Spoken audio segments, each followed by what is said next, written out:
Hello കൂട്ടുകാരെ, ഇന്നത്തെ class maternity leave. KSR volume 1 chapter 9. Rule 100 മുതൽ 102 വരെ.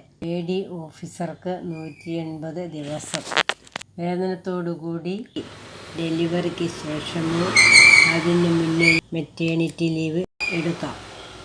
മെറ്റേണിറ്റി ലീവ് ഒരു സ്പെഷ്യൽ ലീവ് ആണ്.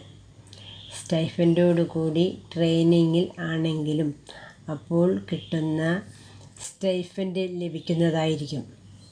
ഡെലിവറി കഴിഞ്ഞാണ് സർവീസിൽ കയറുന്നതെങ്കിലും കുട്ടിക്ക് 6 മാസം ആകുന്നതുവരെ മെറ്റേണിറ്റി ലീവ് ലഭിക്കും.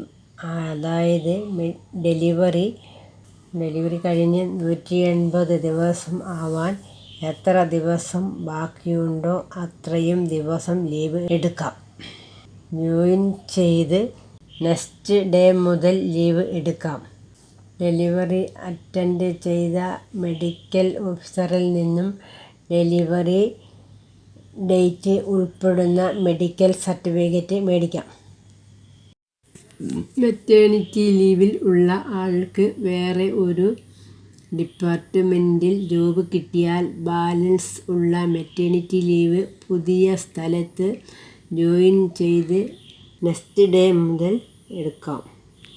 മാക്സിമം ലീവ് 180 ദിവസം, including intervening holidays and vacation in both department or post carriage അല്ലെങ്കിൽ അബോർഷൻ എന്നിവയ്ക്ക് 6 ആഴ്ച ലീവ് ലഭിക്കും. മെഡിക്കൽ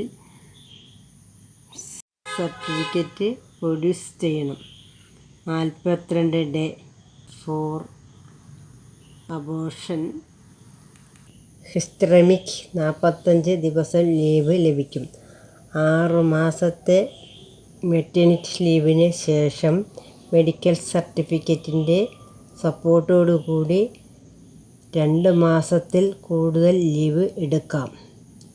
2 മാസം വരെ മെഡിക്കൽ സർട്ടിഫിക്കറ്റ് ആവശ്യമില്ല. സറോഗസിക്ക് 180 ഡേ ലീവ്.